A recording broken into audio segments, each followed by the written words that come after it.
Alright, got my sound recorder ready, finished. Welcome to the podcast, or it's not really, I guess you could say it's a podcast, but yeah, I'm sorry, I'm just struggling right now. Okay, it's not easy. I've all wires in my pockets.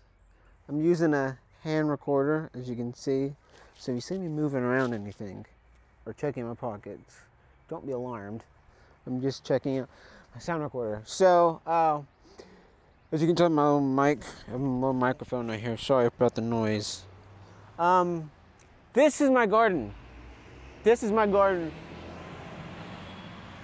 A truck just went by.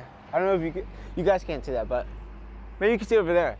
But a truck just went by. They're building a development next to where I live. It's springtime. We've got a lot of things starting to come back in action. The bees are coming out, looking for flowers, maybe places to build their nests. There's a honeybee. I think that might be nope, that looks like it might be a wasp. It's not a wasp. What am I talking about? It's what is it? It's right here. Okay, no, it's not a honeybee. It's either a yellow jacket or a hornet. But yellow jackets go underground, hornets are in trees, so I think it's a yellow jacket. But for today, I'm talking about the garden. It's been a while that we've been doing the garden. I've been doing a garden. It's been a while since I've actually done a garden, a proper garden. You guys, I don't know if you can see it, but there's just like plants and pots right here. I need to sort through. There's my compost bin. I have I put every year when I clear out my garden, I will put the garden scraps and the dead branches and stuff in there, and it'll self-compost. I gotta clean out all the growth that's inside it, because in that way it would make it harder when I'm removing all the compost. There'll be roots all in it, and that's what actually happened. I did a whole huge leaf pile. You can't see it's off camera, but it's far back, and I tried pulling it up, but there's so much roots. But I have another leaf pile over there. You guys won't be able to see it, but it's off camera. It's the exact same place. Behind me is my banana plant. So you may have seen this last year on some videos. You may have seen this banana plant. This banana plant actually produced bananas. I was so happy to see that the bananas were coming out. It was really exciting. But that was because I brought it indoors, and I showed a video of that too, of it being indoors. But this winter, I put a fence all around the perimeter of this garden. Chicken, like, you know, the average, fencing that you put tomatoes in, or you put, it's not chicken coop fence, but similar. But installed it around the perimeter of the garden. I got some stakes, and I inserted them on each corner except for one corner because I only had 3. And I used zip ties. I raked up leaves all around the yard, and I dumped them into the garden. And then I put a greenhouse over it. And there's a greenhouse right there. You probably can see it. That is so old.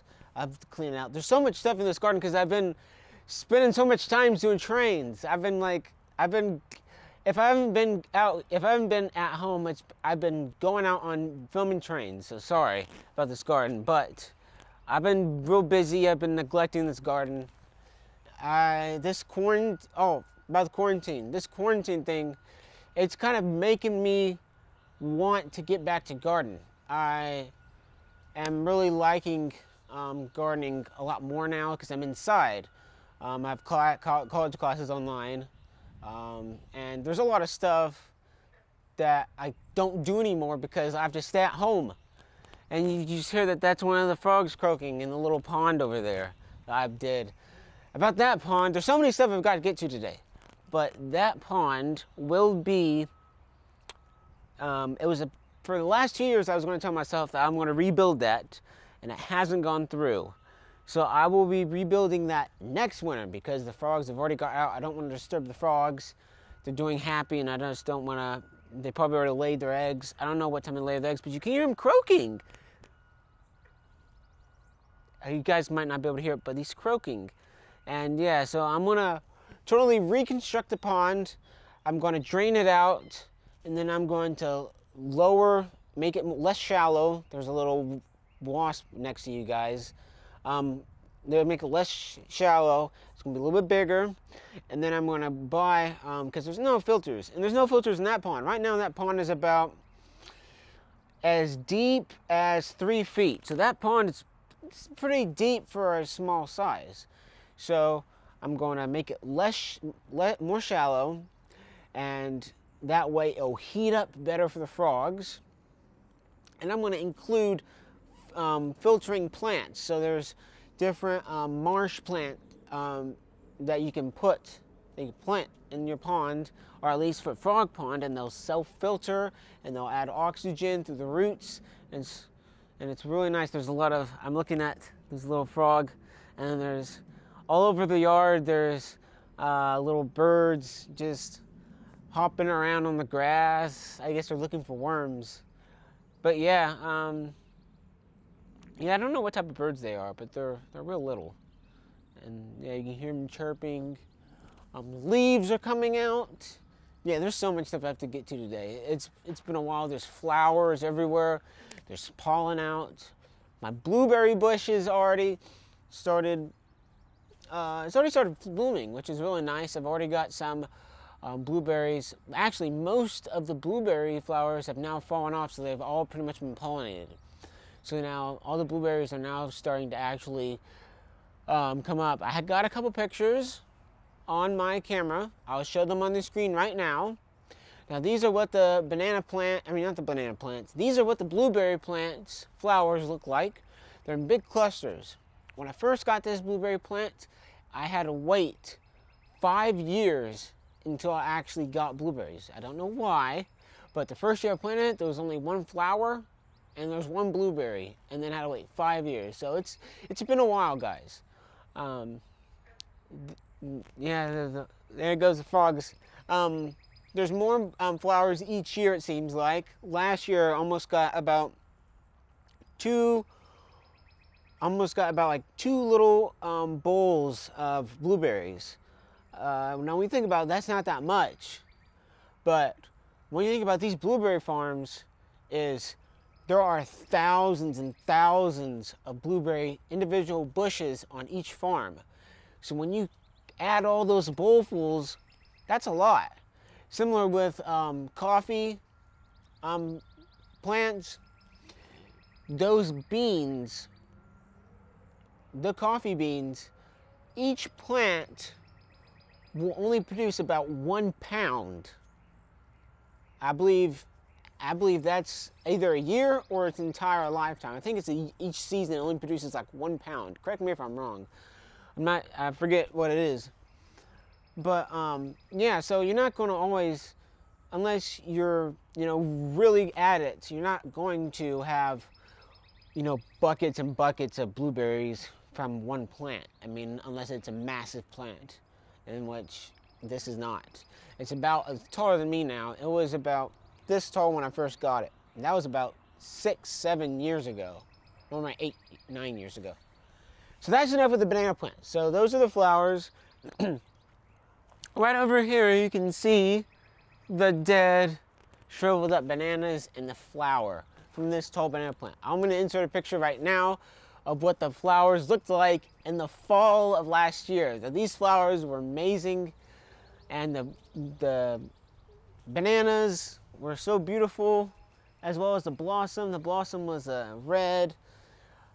But I was actually able, as you can see in the photo now, you can see that there are the newest flowers are actually male flowers. So those don't produce bananas. Those are just for pollination. So from there up is all the bananas that I was actually going to be getting if I would have brought it inside or actually kept them alive. It was a good amount of bananas. I was very surprised. But unfortunately, it was just too big. It was a struggle to get. It was about a little bit shorter. It was about half the height when I brought it in. Not last year, but the year before that, during the winter, and it was a very big struggle. I've transported. There's a pot down there, the orange pot that I used to bring it into the house, and then when I brought it back outside, right as I get ready to take it out, the whole pot just cracked. It gave in. It was so heavy. The biggest mistake I made was when I first put it in the plant, I forgot to put holes in it. So I watered the plant and then I realized, wait, why isn't the water going out? And this is before I brought it inside. So that was actually good. I think I kind of saved myself. So I got a hammer, I got a screwdriver, and I just hammered out some holes on the sides, and it drained out nicely. I also have a pineapple plant, but we'll get to that in a little bit. So fortunately, even though the mother plant has died, I have two pups. And I don't know if you can tell, but they both, I think the one that's closest to me, you can tell most like that it has a banana leaf, another leaf that's coming off. And if you can see, look at that plant, I don't know if you can tell, but you just see how much, the winter really did to that. I mean, if you look at the base, of that plant, that's how thick the pseudostem was about this thick of that pup. And now it's about this thick. So it's gotten a lot thinner because of the harsh winter and when I had to cut it back. Same as the other one. Now, not really much so with the farthest one back is one of the most interesting banana plants that I've ever grown. I've grown 3 banana plants. 2 of them have been successful so far. I've grown a Musa Baju. That was a total failure. And I got, obviously, the ice cream banana. And then you got your Musa Velutina. So Musa Velutina is a very special banana. Most people, when you open up a banana plant, it is, it has no seeds in it. And a lot of people, they think there's those little black dots in it, and those are seeds. I used to think those were seeds as well, but they're not actually. They're actually the places where the seeds would be. So the Musa Velutina actually has seeds in it. And they're about the size of your thumb, like this big.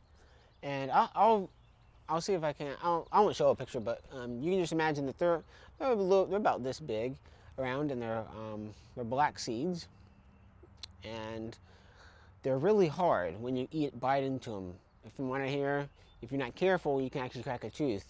But they are edible. They have a sweet pulp that's, a lot of people will bite them, but they will eat around the seeds. And then you can just plant the seeds, but the seeds will take a long time to grow or sprout. And the peel is pink, and it peels erect. So when the pseudostem, when the flower pod grows, it'll grow upward. This flower pod, it grew upward, and then it went down. The flower pod on the Velutina is just going to go straight up, and then there will be pink bananas. The middle part, the actual banana itself, will be creamy colored, be a vanilla, whitish color, but the peel will be pink. And these bananas are self-peeling, which is what I love about them. And the birds just love them. So I really like, even though I can't really eat them, I really like it because the birds will like it. And I will be getting, hopefully, one more banana plant variety. And this one, I'm not too sure what it is, but it is really short. It's not that tall. It maybe gets about 4 feet max. There's a couple of varieties. They get about 4 feet. And they produce edible fruits. So I'll be growing them in pots. I won't even try to grow them in the ground because I have so much space now that I think about it. I'm wanting to grow, in addition to what I'm growing, the bananas, I'm also going to try to grow some tomatoes and some peppers. I really want to grow peppers this year. I had grown habanero peppers. I got a good yield, but I really want to try them again. So that's one thing I want to do. But I will hopefully get fruit from the short banana plants because I can just cart it in and it's going to be relatively easy. I probably will have it in a big container.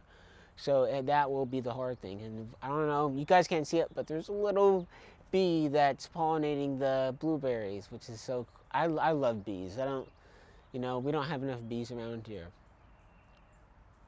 I saw there was one bee, it was a couple weeks ago. There was one of the, I don't know what type of plant it was, but it's a normal bush plant. It didn't produce fruit, but there's a flower on it. And the bee went up to it. I guess that flower was a little bit old, so that when the bee went up to pollinate, the whole flower just went down. So I kind of actually felt a little bit bad for the bee. But yeah, we have some flowers here in the garden. I'm going on tangents after tangents. Hello. Good. Yeah, I'm going off after tangents, but we do have some flowers behind me. You guys can't really see it, but there's a chair behind me. Not a chair behind me, but there's plants behind me where they produce wildflowers. Now, I don't know if you guys have watched my old videos of gardening, but when I first redid this garden, because this garden, I'll tell you the origins of this garden. So this garden was started, this whole yard was a yard. At one point, there was no garden here. It was just a nice, lush, green yard. And then we decided because we wanted strawberries.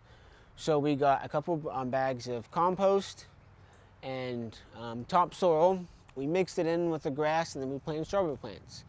And then we had these little paver stones, I don't know if you can see it, but they don't make those anymore. So, but we had a whole bunch of those and we have them all around the garden. And we had a little strawberry patch. And it was pretty good, and I do miss it. But we didn't get that much strawberries, and we didn't really know what we were doing. But then, after some time, I decided just to dig up all the plants, because at one point there wasn't really any more strawberry plants. They were just destroyed or eaten up by bugs and rodents. So what I decided to do was I decided to dig out the garden. Let me make sure we're still rolling. Okay, we're good. We're still rolling. I decided to dig out the garden. So the garden was dug out about 3 feet. So behind me, so in this garden, I dug 3 feet deep. So that's pretty much all clay, and I carted that off. That was a struggle. But I eventually managed to do it. And then I showed a video online. I'll put a thumbnail of it where I actually filled up the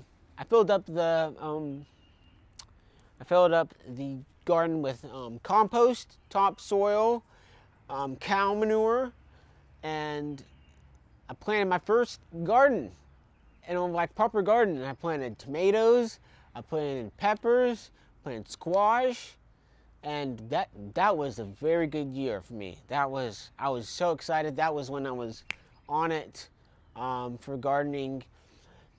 And then the year after, I kind of got burned out. I don't know why, but I was just, because gardening takes a lot out of you. I mean, every day, to be really good at it, it's like every other day, just come to the garden, check out, look for pests, make sure the garden's properly watered. And that takes a lot out of you. It's a commitment. You can't just set it and then just go about your whole month and not do it. You have to come back day after day and check up on it. And at the end, you have a nice rewards with the fruit. So I took a year off. I wasn't really motivated. So then the next year, I did another garden, and this is where I came into composting.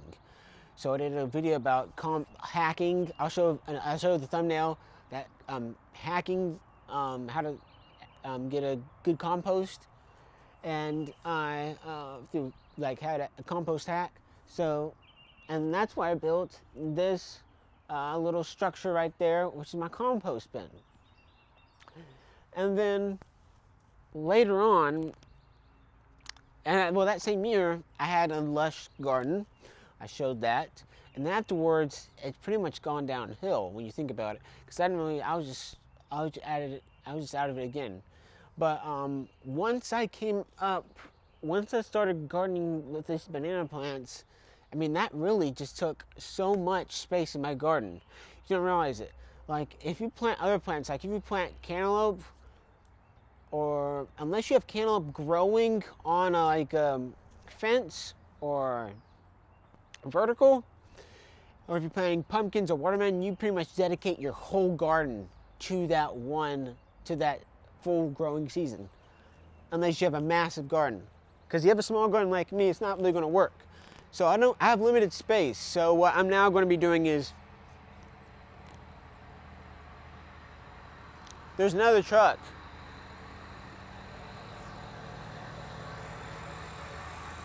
And I will be using, so you see that fence behind me? There's a small sliver of garden right there, and I'll be planting maybe tomatoes or some peppers there as well. And then I've got these pots that I'll be planting some tomatoes or peppers in as well. And I also have my pineapple plant that's growing in a pot. So that's, I mean, what I want to do with my garden, for my peppers and tomatoes, for those fruits, I want to, I want to see if I can just keep on growing my pepper plants year in and year out, the same plant. It failed last time I did that. I didn't water it enough and it died on me. So I'm gonna give it more sunlight, put it in a sunny window, and instead of growing a hot plant like habanero, I'm gonna grow something that I can actually, really like, because if I'm putting so much time in it, I really want to enjoy that fruit. So I'll probably either, I've decided I want to grow like 2 pepper plants, jalapeno and a bell pepper. I really like jalapenos and bell peppers, but I might grow as well. There's this one plant called Mexibel, which is a combination. It's a little bit smaller than a it's a little bit big. It's bigger than a jalapeno, and it's smaller than a bell pepper, but it is a little spicy. So it's the best of both worlds. So that would be nice. But I don't start my plants from seedlings. I just don't have the supplies to do it, and I don't really have any grow room. I have sunny windows, but it's just easier for me. I'm not really successful with that. So I just go and start off with the seedlings, and I just feel like that I have a higher success rate with that. So yeah, there's that. So that's pretty much, I mean, it for this garden. I've got to cut back on the weeds. I've got to cut back. See, this is one of them right here. This was, I don't know what type of tree this was part of, but this was a tree, part of a tree that we have in our front porch that I trimmed down, and I had several branches. This is one I forgot I put up front, but I've stacked it on top of the leaves, and then I added some other miscellaneous objects to help block the wind, and then I added the greenhouse on top. But the greenhouse was pretty good. It served its purpose. It protected against the wind. It helped out somewhat against the cold, and it protected it from the snow. But the snow is actually good. Actually, snow is a very good thing if you have it in your garden because it's a very good insulator. So yeah, I will be doing, over the next couple weeks, I'll be doing some garden work. Yeah, because I want to take advantage of doing this. I'm very fortunate because I'm not living in an apartment.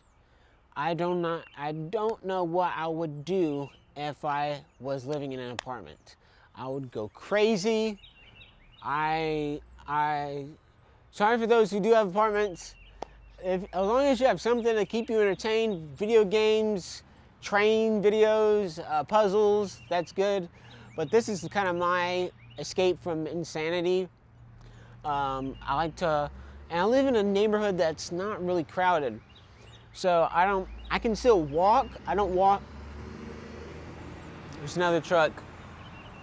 I can still walk, but I don't walk in downtown, and I don't touch like public handles. I don't go into buildings as much. But I just walk around the neighborhood. It's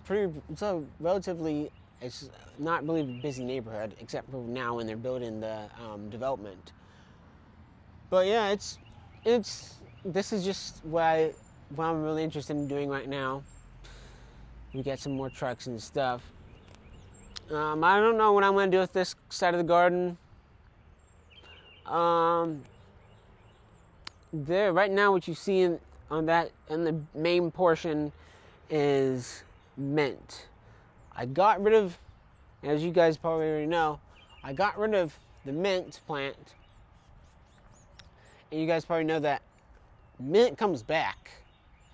It really does. If you don't get 100% of the mint plant, it will come back stronger than ever. And that is pretty much what it has done in my garden. And I really just, I had maybe one little plant and maybe a little bit of roots, and all of a sudden it just came back. So I don't know if I want to, that's my mom's flower garden over there. And then we got some, and then we'll probably plant some more flowers.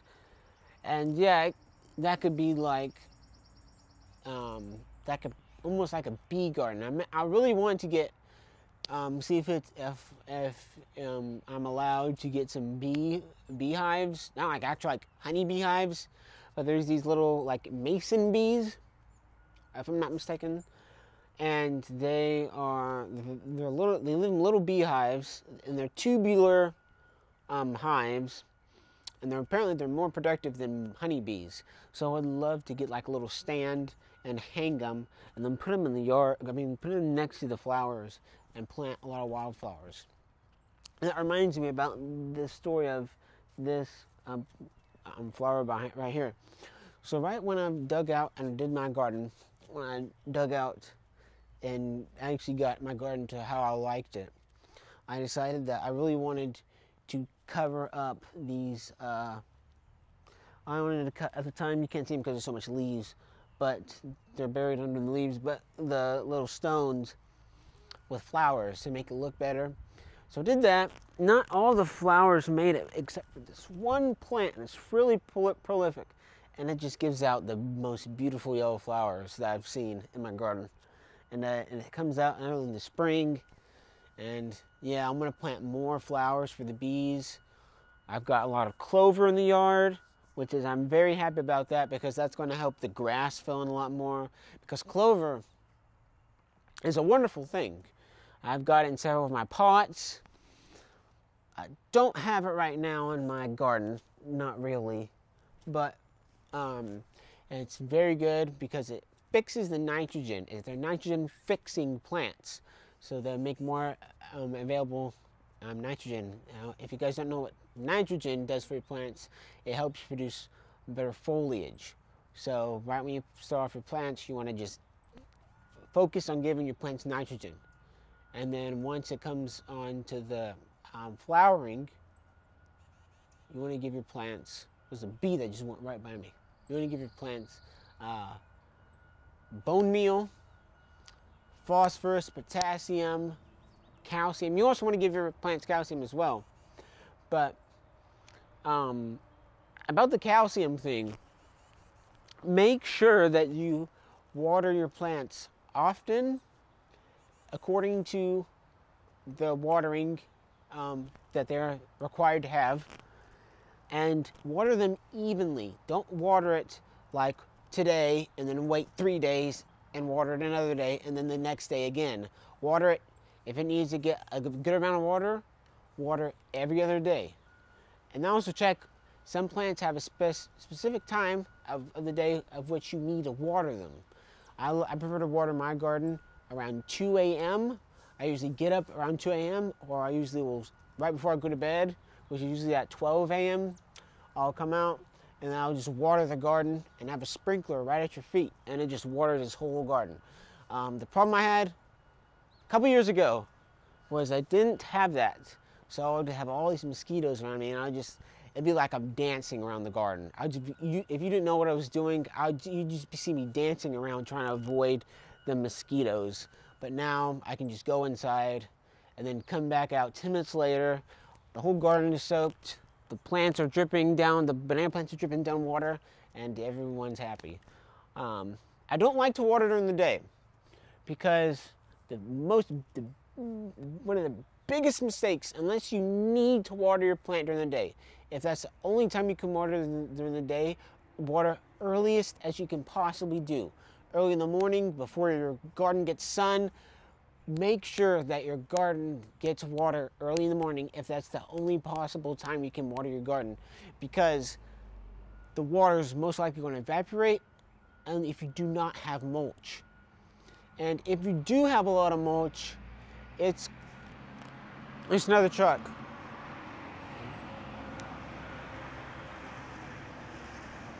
And if you're going to mulch, make sure that you get a good soaking of water, because as much as the water will protect, as much as the mulch will protect the water from evaporating, it's going to be hard for the water to get through the mulch as well. It acts both ways. Imagine watering down leaves for compost. I don't know if you guys have ever tried it.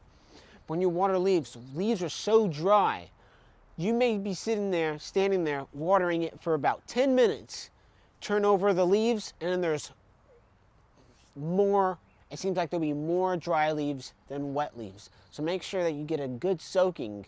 Sometimes what I'll prefer to do is if I really want to get my banana plants, especially a nice soaking, I'll undo the hose from the sprinkler, and then I will just move the hose over and then just let the water pond up near the plants.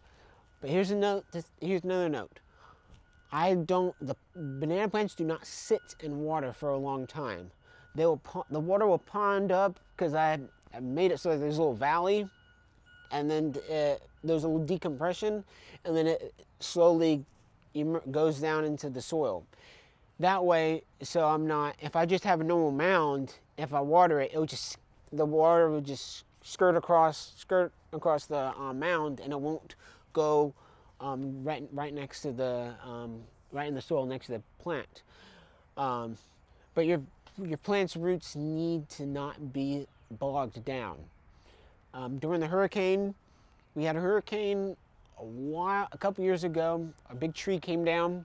That was the time a big tree came down, and the banana plant, the tall one, which is the only one I had at the time, or no, I think, yeah, and there was, it was under about, I want to say, 4 inches of water, and during the hurricane, it wasn't lightning or anything, but it was heavy downpours, and there was just this huge stream that was going across our lawn, and I just came out with a shovel, and I just started shoveling out a little pathway for the water to drain out, and it was successful enough. So that's what I did. That's what I do as an emergency way for the water to escape, because you never know what might happen. You might be gone. I could be gone, and during this hurricane happening, or the hurricane happening, and that would happen. And then if it stays like that, because the water was so soaked. There is clay all around. So inside there's about 3 feet deep. So you got all loose, fertile soil that drains really well, and then right when you get 3 feet deep, you get clay, and then you have clay all around. So that clay, it's like a natural plant pot. So once water goes, it's going to start. Because this garden soaked up a lot of rain.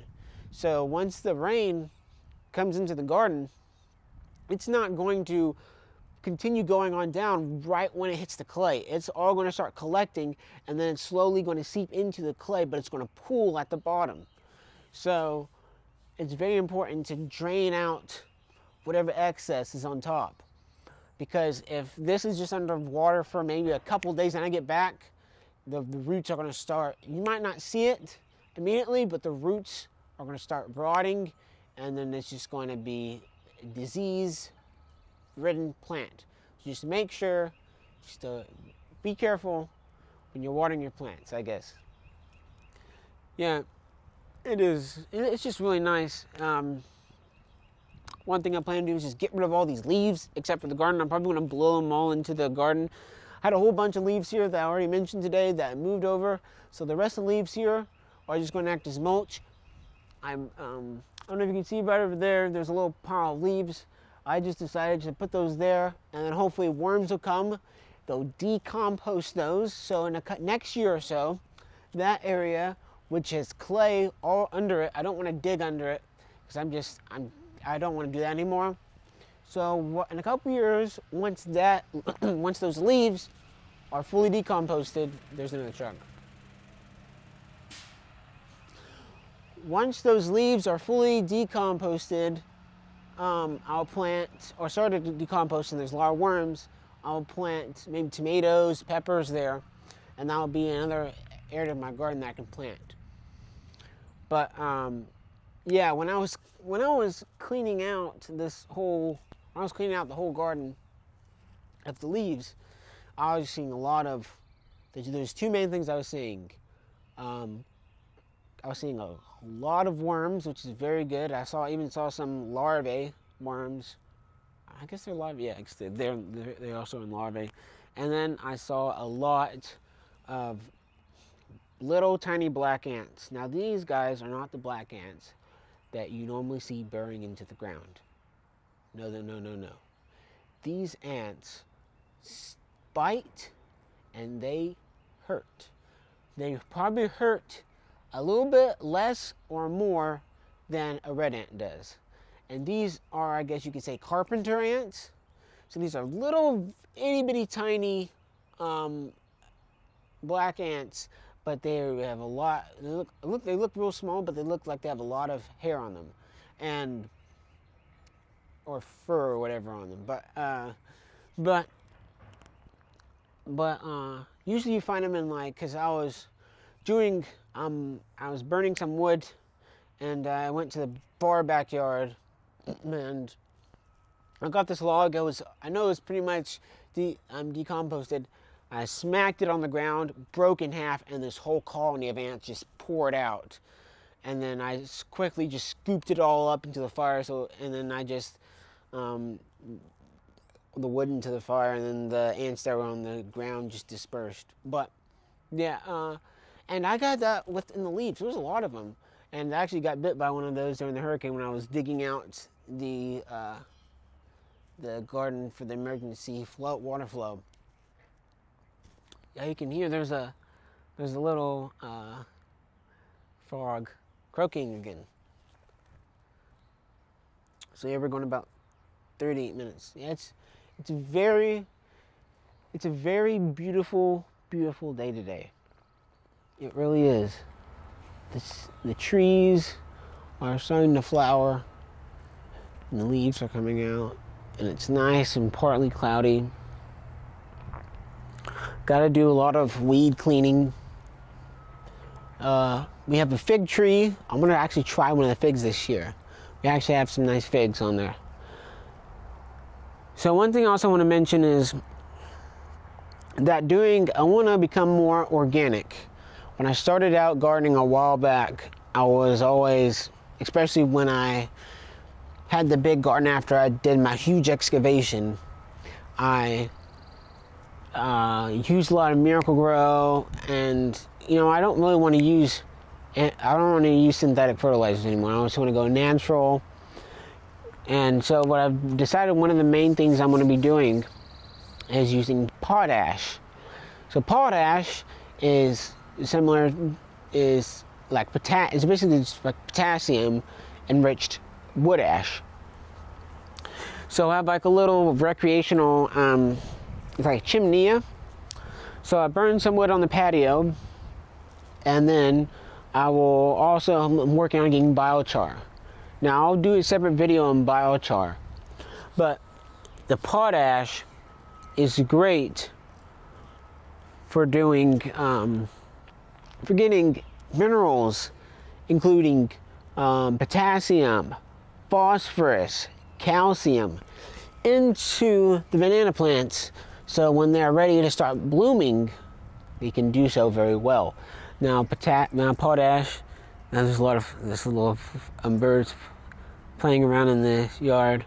The potash is very alkaline, well, it's slightly alkaline. So it's important to, if you have plants that are more neutral or acidic, to go very lightly or not at all use any potash. So what I'm going to do with this garden is, I'll be honest guys, I'm very lazy when it comes to my garden in the important aspects of it. Being like, I've never once done a soil test. I know you guys are probably surprised, but I just kind of go with the flow. I mean, I don't really, it's a lot of things like within cooking, a lot of times I don't even take measurements. I just, go with instinct. That's one thing about gardening with me. I just do a lot of it's on instinct. So what I'm probably going to plan on doing is, since this is already lowering what the pH is, raising the pH. There's another truck. I'm sorry guys. So I have to think about, the higher on the pH scale you go, the more alkaline, the lower, the more acidic.